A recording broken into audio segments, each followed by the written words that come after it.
नमस्कार, बहुत स्वागत है आप सभी का हमारे खास कार्यक्रम आपकी आवाज़ में। मैं हूं आपके साथ उज्जवल कुमार। इस खास कार्यक्रम में हम जनता की आवाज़ आप तक पहुंचाते हैं, यानी आप लोगों की आवाज़ ही आप तक पहुंचाने की कोशिश करते हैं। अलग अलग मुद्दे हम उठाते हैं और उस पर जनता की क्या राय है ये आप तक पहुंचाते हैं। और इसी कड़ी में आपको बता दें कि इस समय जो मुद्दा बहुत ज़्यादा गर्मा रखा है, जम्मू कश्मीर लेह लद्दाख का खास तौर पर अगर बात करें तो जो जलवायु कार्यकर्ता हैं सोनम वांगचुक, उन्होंने 1 सितंबर को अपनी पैदल जो यात्रा है वो शुरू करी थी, जो कि दिल्ली राजघाट आकर खत्म होनी थी। लेकिन जैसे ही वो दिल्ली का बॉर्डर में घुसते हैं हरियाणा से, तो दिल्ली पुलिस उनको डिटेन कर लेती है, जिसके बाद उनके साथ 150 पदयात्री होते हैं, उनको भी डिटेन कर लिया जाता है। और हवाला ये दिया जाता है कि दिल्ली में जो धारा 163 है यानी 163 उसको लगाया गया है, इसी के चलते ही उनको डिटेन किया गया है। लेकिन जो उनके समर्थक हैं उन्होंने एक प्रेस कॉन्फ्रेंस की है, अपनी मांगे वो लेकर आए और ये मामला अब हाई कोर्ट में भी जा पहुंचा है। आप देख सकते हैं इस वक्त मेरे साथ जो है वो कुछ लोग मौजूद हैं जो कि ले अपेक्स बॉडी के साथ भी जुड़े हुए हैं, उनके जो है वो को चेयरमैन हैं। और इसके साथ साथ अगर हम बात करें केडीए यानी कि कारगिल डेमोक्रेटिक अलायंस, वो भी ये जो मुद्दा है वो ज़ोरों शोरों से 2019 से उठाते हुए आ रहे हैं। आइए बातचीत करेंगे। इस वक्त हमारे साथ बात करने के लिए दोरजे लाकरुक हैं जो कि को चेयरमैन हैं अपेक्स बॉडी के। सर, सबसे पहले तो क्या कहना चाहेंगे, इतनी लंबी पैदल आपने पदयात्रा की, 1 सितंबर से शुरू करा और बस जैसे आप दिल्ली में आ गए थे, एंटर कर गए थे, सोनम वांगचुक को जो है वो डिटेन कर लिया गया। सबसे पहले आपकी क्या प्रतिक्रिया, क्या मन में? हम तो ये बिल्कुल नहीं सोच रहे थे कि लोग इतने दूर से पूरे हिमालयन रेंज को क्रॉस करके जो लद्दाख से पैदल आए थे 1000 किलोमीटर चल के, और इतनी मुश्किल से पहुंचे थे। उनको सोनम वांगचुक अकेले को नहीं, जो भी उस पद यात्रा में हिस्सा ले रहे थे 150 के करीब जो लेह और करगिल के लोग हैं, उनको सोनम वांगचुक के साथ डिटेन किया गया। और ये बहुत अफसोस की बात है, और ये हम ऐसा बिल्कुल एक्सपेक्ट नहीं कर रहे थे कि गवर्नमेंट ये कदम लेगा। तो हमारे समझ में नहीं आता है कि ऐसा करने की उनको क्या ज़रूरत थी, क्योंकि जो हमारा जो मार्च था, पैदल यात्रा था, वो 100% पीसफुल था। और वो रास्ते में बताते भी आ रहे थे कि ये हमारा पीसफुल वो है, नॉन वायलेंट मूवमेंट है। तो ये हमारे समझ में नहीं आता। हम लोग बहुत शॉक्ड हैं और पूरे लद्दाख में लोग गुस्से में हैं। आज पूरा लद्दाख बंद है और पूरे लेह करगिल डिस्ट्रिक्ट दोनों में और दूर दूर के एरियाज़ में भी सारा बिजनेस एस्टेब्लिशमेंट और टैक्सी वगैरह सब बंद है आज लद्दाख में। सर, जिस तरीके से सोनम वांगचुक जो हैं वो अपनी मांगे लेकर लगातार 2019 से जो हैं वो अपनी आवाज़ उठाते जा रहे हैं। देखिए, हर किसी को ये बात पता है, लेकिन फिर भी हम चाहेंगे कि दर्शकों तक आप पहुंचाएं कि वो 4 मांगे प्रमुख क्या है जिनको लेकर सोनम वांगचुक जो हैं वो लगातार अपनी आवाज़ उठा रहे हैं। आप लोग भी उनके साथ जुड़ रहे हैं, तो वो 4 मांगे अगर डिटेल्ड में आप लोगों तक पहुँचाएँ तो बेहतर रहेगा। वो ऐसा है, ये जो 4 डिमांड है वो एपेक्स बॉडी और केडीए का डिमांड है। सोनम वांगचुक जो है एक एनवायरमेंटलिस्ट है, वो हमें इस मूवमेंट को सपोर्ट कर रहे हैं और ये जो पद यात्रा था उसको वो लीड कर रहे थे। तो इसलिए हमारे 4 डिमांड है मेन। पहला, पूरे लद्दाख को स्टेटहुड का दर्जा दिलाना।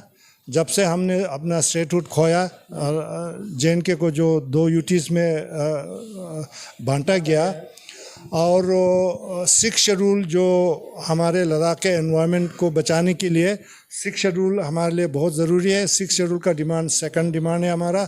तीसरा, creation of a public service commission for Ladakh. और चौथा, लद्दाख में पार्लियामेंट्री सीट का एक सीट का वो बढ़ाने का डिमांड। 4 डिमांड को लेकर हम 4 डिमांड से होगा क्या? दर्शक जो देख रहे हैं उनको 4 डिमांड पता है, न्यूज़पेपर पढ़ रहे हैं, सारी चीज़ें देख रहे हैं, मोटी मोटी 4 डिमांड लिखी आती है, लेकिन दर्शकों तक आप कैसे पहुंचाएंगे कि इन 4 डिमांड से लद्दाख को, लेह को क्या फ़ायदा होगा? फ़ायदा ऐसे होगा, अभी हम डेमोक्रेसी के बगैर है। जब स्टेटहुड नहीं होता है तो कोई लेजिस्लेचर भी नहीं होता है, हम अपना कानून बना भी नहीं सकते हैं। तो ये एक बहुत बड़ा चीज़ मिसिंग है जो डेमोक्रेसी में होता है, लोगों को हक होता है। वो लद्दाख में आज डेमोक्रेसी लद्दाख में नहीं है ना। जब लोगों को राइट देते हैं अपने लीडर्स को चुनने का और जाके वो कानून बनाते हैं, वो राइट लद्दाख के लोगों को नहीं है।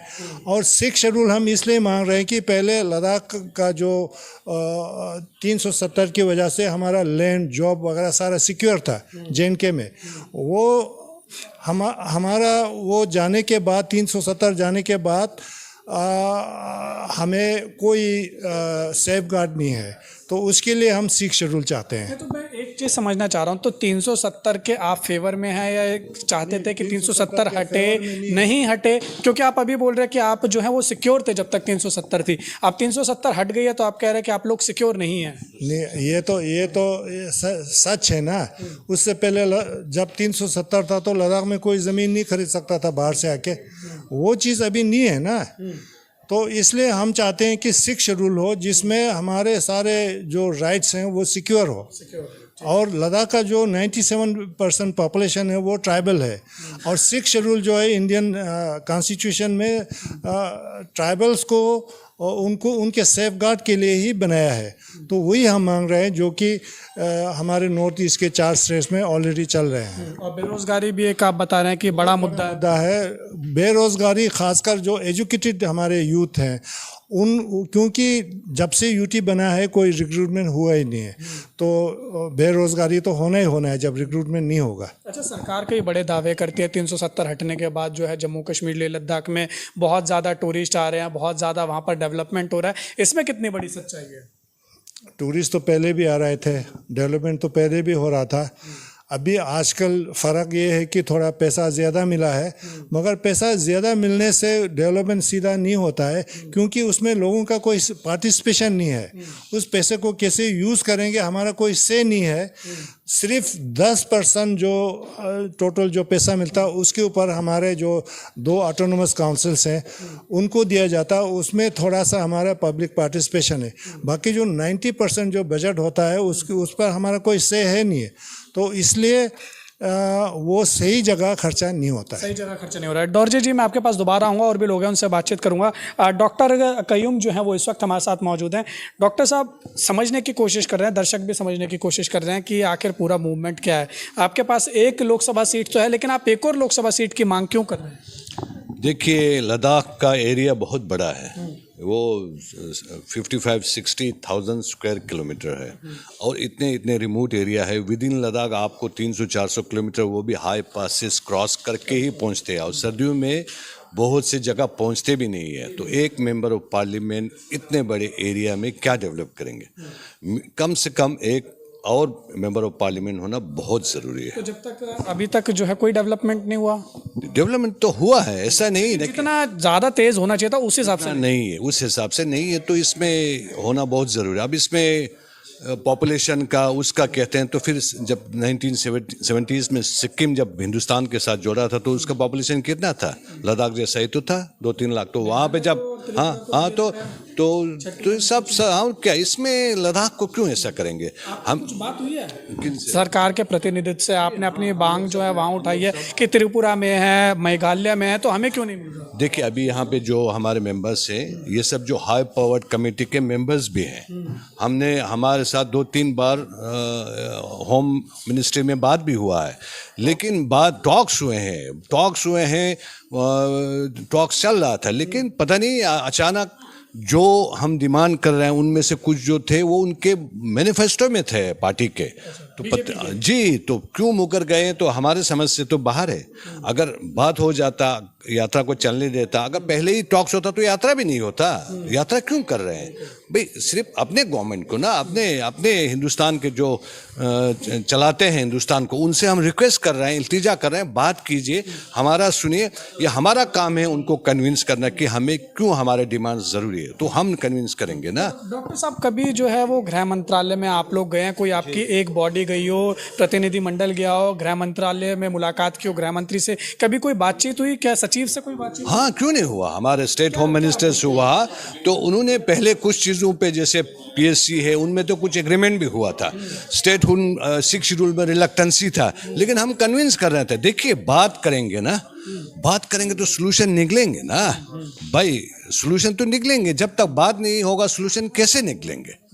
फिर स्टेटहुड पे बात होगा, या लेजिस्लेचर, यूटी लेजिस्लेचर पे बात होगा, कॉन्स्टिट्यूशनल सेफ गार्ड या 6 शेड्यूल जैसे भी होगा। देखिए, हमें चाहिए अपने लद्दाख के प्रोटेक्शन चाहिए। एक इको फ्रेजाइल बड़ा ये सिस्टम है, वहाँ पे सेंसिटिव एरिया है, 2 बॉर्डर है, इसलिए हमें एक अपना सेफ गार्ड चाहिए, जो हर हिंदुस्तानी का राइट है।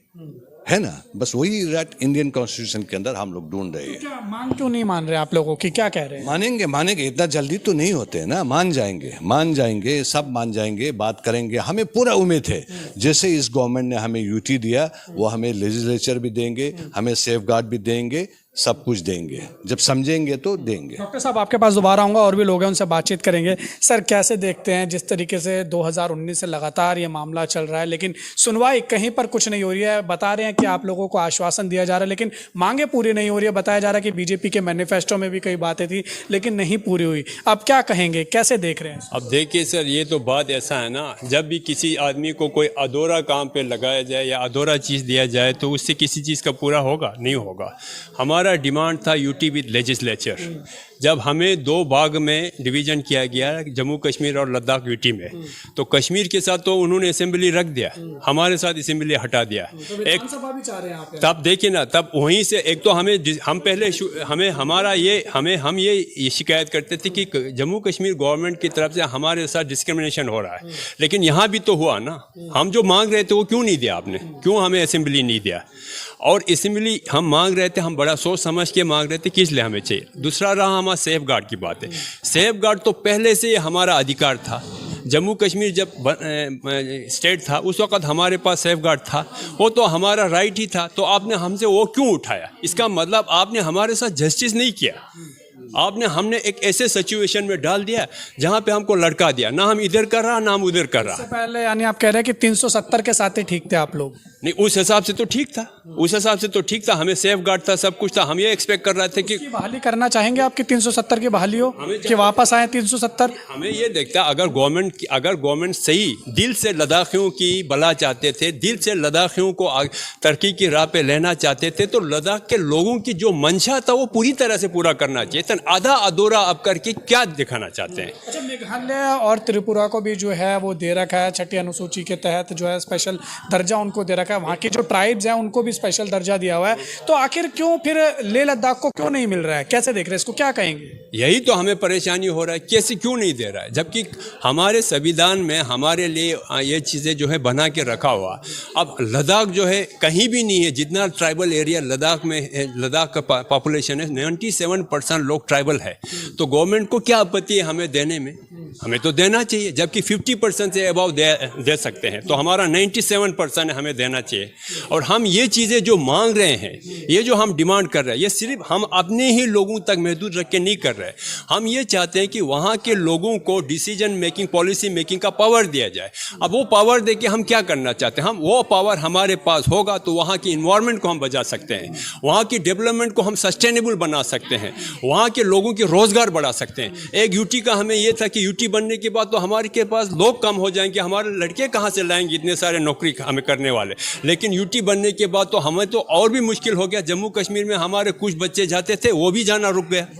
अब गेजेटेड पोस्ट का देखिए, पिछले चार साल में जम्मू कश्मीर ने 3 बैच निकाल दिया गेजेटेड पोस्ट का, हमारे यहाँ पर एक भी नहीं हुआ। जितने भी हमारे गेजेटेड पोस्ट के एस्पिरेशन लोग थे, बच्चे थे, वो सारे ओवर एज हो गया। अब वो फ्रस्ट्रेशन का भी शिकार है, वो लोग बोलते हैं हमारे साथ ये क्या हो गया।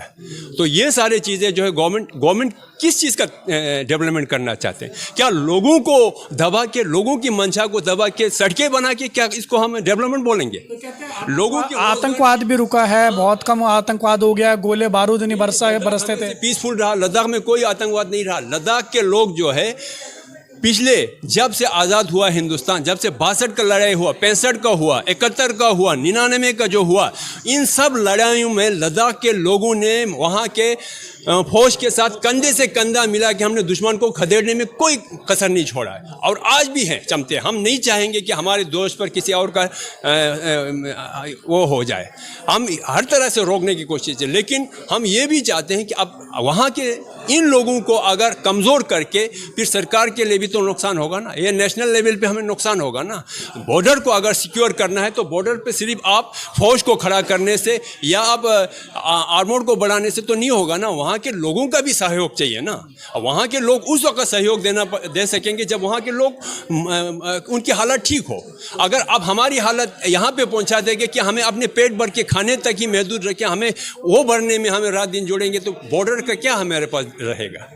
आपने ये सारी बातें हमें डिटेल में तो बता ही दी है, तो अब ये हम जानना चाहते हैं, दर्शक भी जानना चाह रहे होंगे, जब आप लोग लद्दाख से निकले थे तकरीबन 1000 किलोमीटर के आसपास का आप कह सकते हैं सफ़र है दिल्ली तक का, तो आप जब यहाँ पर आ रहे थे सरकार को आपने बताया कि भाई हम आपके पास यहाँ पर पैदल आ रहे हैं, राजघाट पर बैठेंगे, कोई परमिशन ली थी?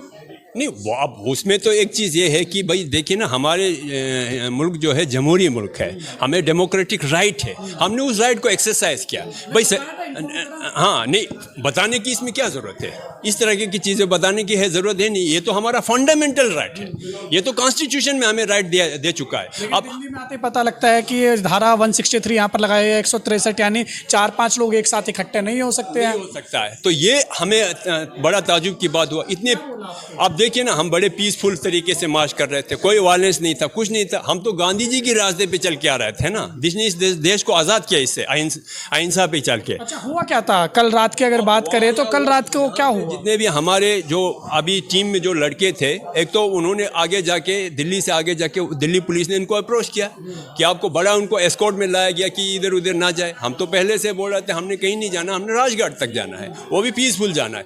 अगर राजघाट तक हमें जाने देता तो ये मसला ही नहीं होता, शायद कल हमारा ख़त्म ही हो जाना था, है कि नहीं।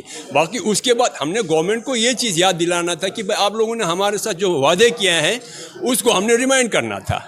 जैसे हमें 2019 में पार्लियामेंट इलेक्शन में हमारे साथ वादा किया, उसके बाद कौंसिल इलेक्शन में 2020 में फिर वादा किया। हम बोलते हैं इस वादे पे आप कहाँ है, वो वादा आप पूरा क्यों नहीं कर रहे। चुनाव की बात करी तो जम्मू कश्मीर में चुनाव भी चल रहे हैं, उस बीच में ये जो सारी चीज़ें हो रही हैं, गवर्नमेंट पे क्या प्रेशर डालेंगे?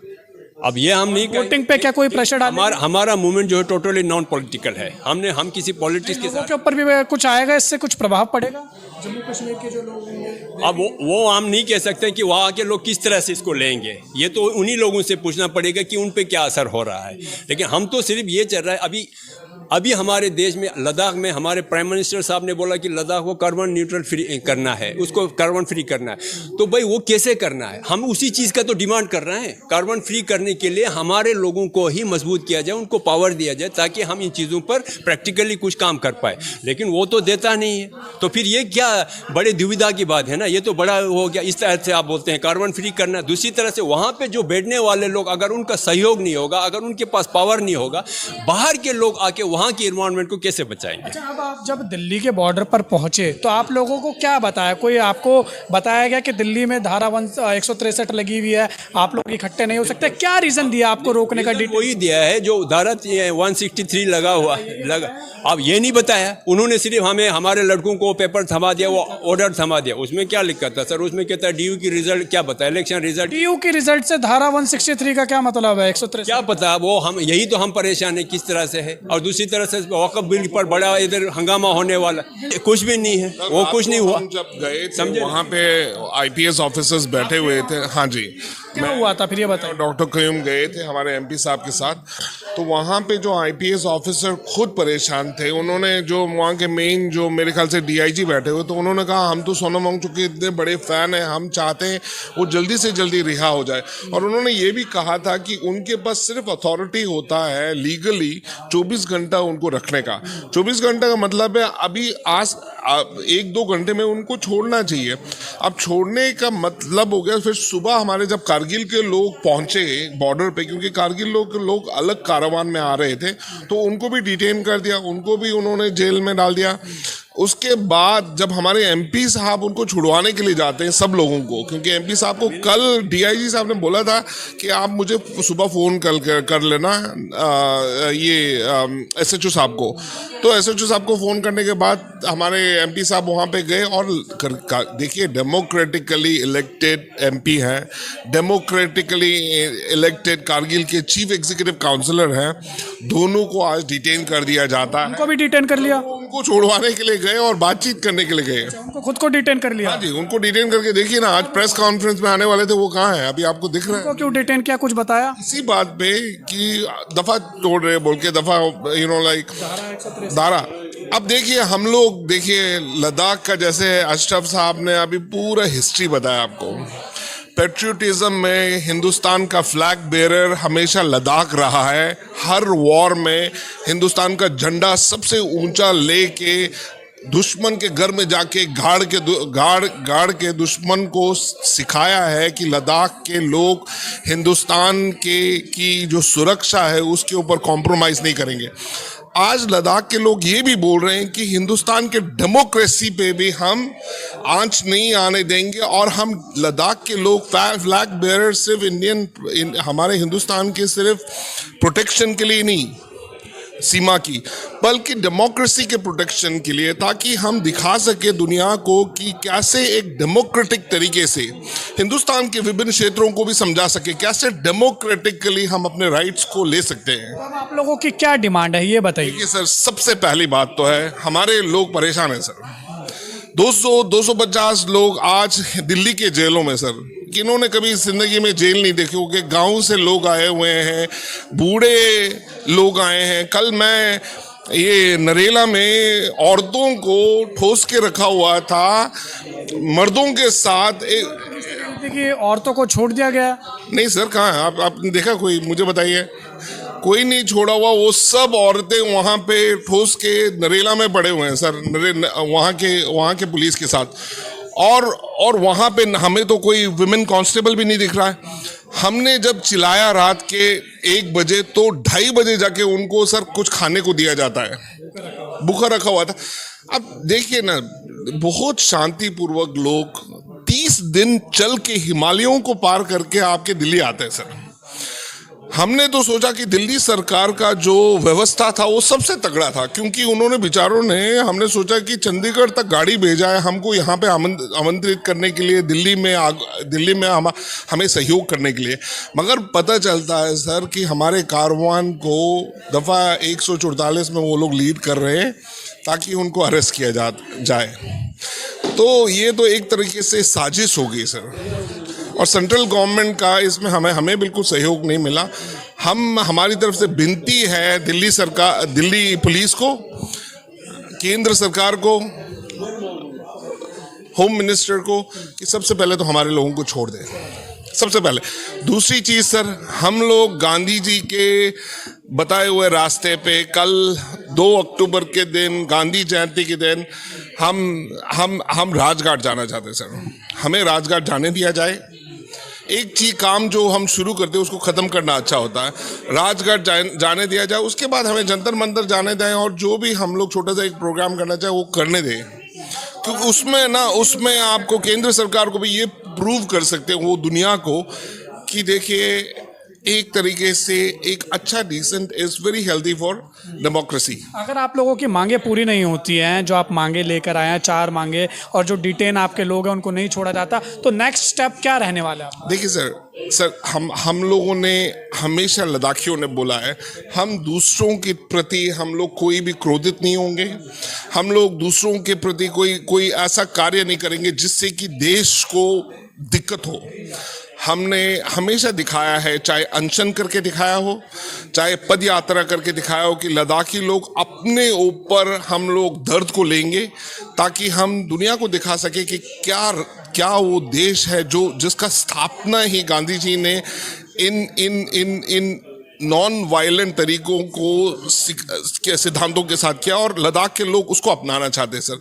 तो आपको और ऐसी चीज़ें दिखने को मिलेगा आने वाले दिनों में, जब लद्दाखी लोग अपने ऊपर मुसीबत को लेंगे, अपने ऊपर दर्द को लेंगे, ताकि हम लोग डेमोक्रेसी की रक्षा वैसे ही करें जैसे लद्दाखियों ने इतने सालों से हिंदुस्तान के सीमाओं की रक्षा की है।